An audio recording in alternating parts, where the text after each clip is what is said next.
Hi guys, Idris here from Just Another Night, and today I'm going to be doing the comic book review for DC's Batman The Last Knight. It's a really great story, it's got quite a few interesting twists and turns, and it does some unexpected things with some characters that I've shown up previously. I will warn you now though, there's going to be massive spoilers ahead, but before we get into that, please make sure to like, comment and subscribe. Every little bit helps. Also check us out over on Apple Podcasts. We'd love to get some reviews as well as some feedback. So without further ado, let's jump into it.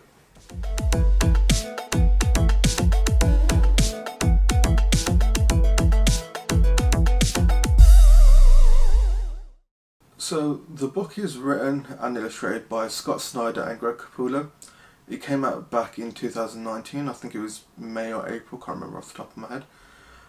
But it's quite an interesting story. So it essentially follows Batman, and he's basically being pulled to the future, well, some sort of future, and a lot's taken place in this amount of time, and it's quite interesting because it's been narrated by the Joker, and there's quite a few different things going on as well. It's definitely engaging, and the artwork actually looks really good. There's some really gory graphic scenes in there, so it's a lot of fun to read, and visually it's very pleasing as well. So Batman The Last Knight on Earth follows a young Bruce Wayne, and basically what's happened, he's on some sort of case and he's trying to figure out what's going on, and it's slowly getting pieced together when all of a sudden he kind of gets pulled into a post-apocalyptic future, and a lot's gone on. So you learn that a lot of the superheroes got slaughtered, and you come to learn that some unsuspecting villains are still around. One of whom actually happens to be Joker, but it's quite funny how they sort of bring the Joker into it. He's essentially a head in a jar, which is pretty cool. Joker pretty much sort of narrates the entire story all the way through, and as you follow Batman going through this, you learn that sort of some villain by the name of Omega has developed or taken advantage of Darkseid's Omega virus, and actually being able to use it to his will to destroy the Earth.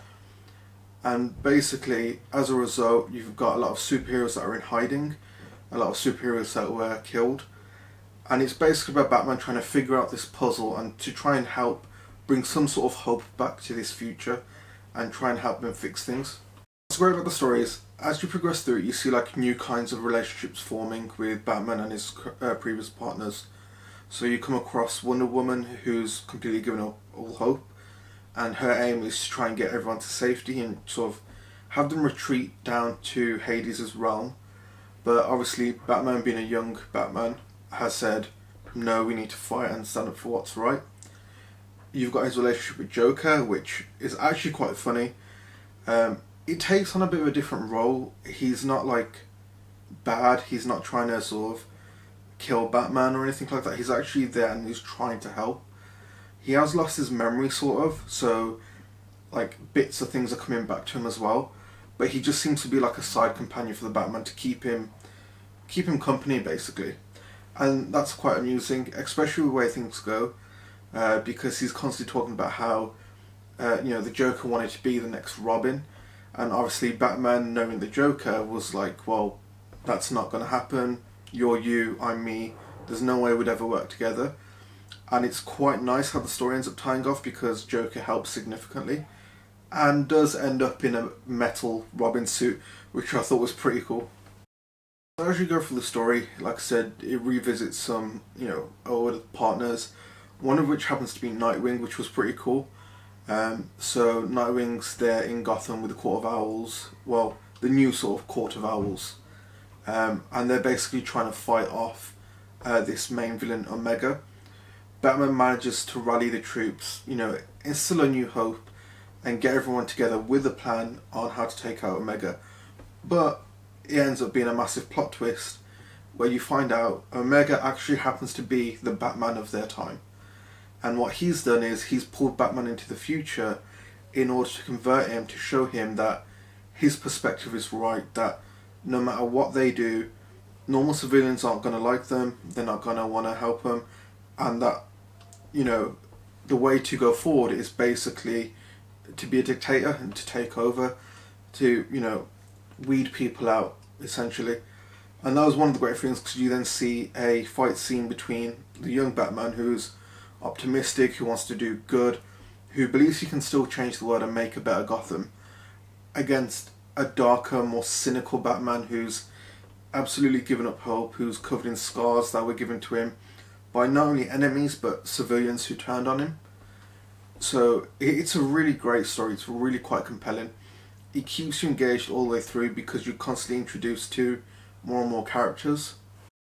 And because the story's so well written, it does leave you satisfied. You don't get through the comic and think, okay, well, I want more to this. Like, it leaves off in a very good spot of Batman taking out, the old Batman.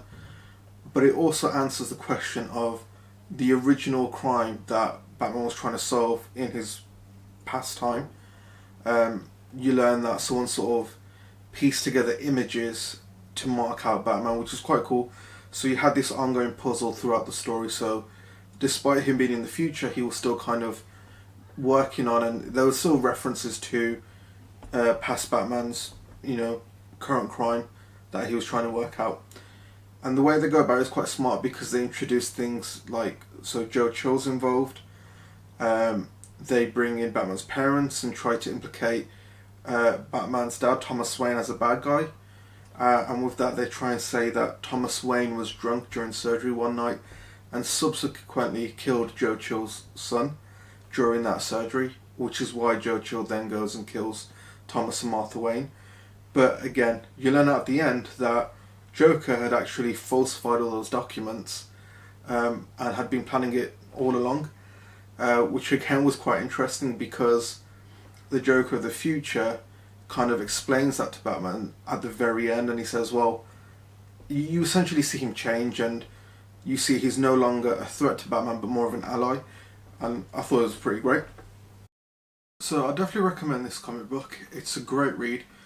I would say it's aimed more towards teenagers and adults, purely because of the fact it, like I said, it can be kind of gory, and it is quite graphic as well. But 100% would recommend it. Like I said, it's got a very good, compelling storyline, and it keeps you engaged all the way through it. There isn't really a moment where you feel disconnected from the story, which is one of the great things about it. Definitely look forward to see what else they do with it. I can't imagine it's going to go much further because it does seem to be more of a one-shot. But whether or not they start to do more on the world that Batman had left behind will be a completely thing altogether. So it'll be interesting to see if that gets developed any further. So guys, that pretty much sums up the video for today. Thank you all for watching. I think for the next video I'll do a bit of a Q&A session. So if you leave your comments down below, ask any questions you want, whether to do with comic books, comic book related films, games, anime or even manga, and in my next video I'll try to answer as many of them as possible. Also, please make sure to like, comment and subscribe. Let us know how we're doing.